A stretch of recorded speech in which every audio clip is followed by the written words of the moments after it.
Bonjour à vous deux, donc est-ce que pour commencer vous pouvez vous présenter depuis combien de temps vous êtes au club? Bonjour, je suis Yacine Toubal, j'évolue au club depuis U12 et je suis actuellement en U17 nationale en tant que défenseur central.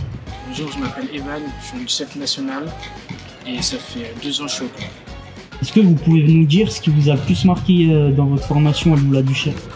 On a eu la chance d'évoluer auprès de coachs très proches de nous en dehors comme sur le terrain et c'est ce qui nous a permis de progresser très rapidement. C'était le fait que c'était pas une équipe mais plus une famille. Est-ce que vous pouvez nous dire en quoi le club il vous a fait progresser en tant que joueur mais aussi en tant qu'humain? C'est la mentalité de l'équipe, jamais lâcher jusqu'au bout.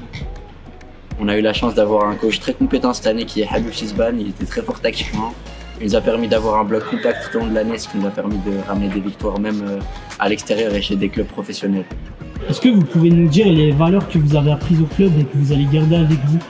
Franchement, les valeurs qu'on a apprises au club, surtout cette année en U17 nationale, c'est la combativité et la solidarité.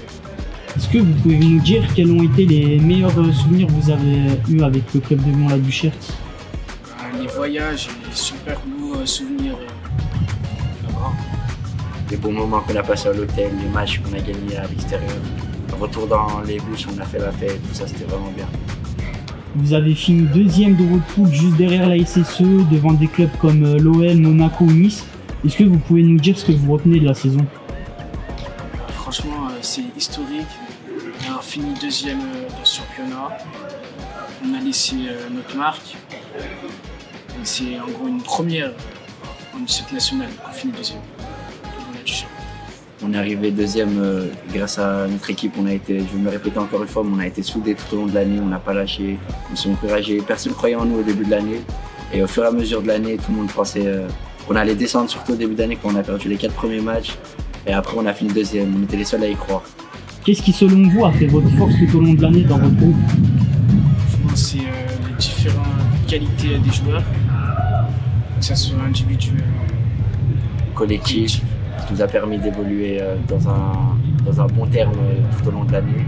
Et cela est aussi dû au fait qu'on joue ensemble depuis plusieurs années. Est-ce que vous pouvez nous dire quel a été votre moment préféré de la saison, que ce soit aussi bien en dehors du terrain ou sur le terrain? Moi personnellement, mon moment préféré c'était quand on a réussi à gagner l'OL 3-2 alors qu'on perdait 2-0 durant toute la première mi-temps. Moi, c'est d'avoir gagné des matchs qui étaient très importants pour notre classement. Est-ce que c'est une fierté pour vous d'en être arrivé là avec la Duchère, avec aussi de nombreux joueurs issus du club? Oui, c'est une fierté. On évolue tous au même quartier qui est Lyon 9e. C'est une fierté d'avoir grandi ensemble et d'avoir pu évoluer ensemble au même club. C'est une fierté d'avoir pu représenter Lyon 9e au niveau national. Evan, tu vas signer au FC Metz la saison prochaine. Qu'est-ce que la signature au FC Metz représente pour toi? La signature au FC Metz, c'est plutôt une récompense après tous les efforts que j'ai fournis pendant cette année de U17 nationale. Yacine, tu seras encore au club l'année prochaine. Est-ce que tu peux nous dire les objectifs que tu auras? Les objectifs de l'année prochaine sont d'avoir le titre en 18 terrain pour monter en 19 national et de faire l'exploit en Gambardella, d'aller le plus loin possible. Et pourquoi pas toucher quelques entraînements, voire même matchs en national. Pour finir, si vous devriez donner un conseil à un jeune du club qui rêve de faire votre parcours, qu'est-ce que ce serait? Ce serait de travailler dur et de jamais lâcher, même dans les moments difficiles. Et moi, mon conseil, ce serait d'être à l'écoute du coach et de rester discipliné tout au long de l'année. Si vous devriez avoir un mot de la fin pour toutes les personnes qui vous ont soutenu tout au long de l'année, qu'est-ce que ce serait? Ce serait de remercier les supporters qui nous ont très bien soutenus, qui ont mis une bonne ambiance pendant nos matchs. Il y a aussi le staff, le coach, les coachs adjoints, préparateurs physiques, tout ça. Habib Sizban, Marcelo et tous ceux qui nous suivent.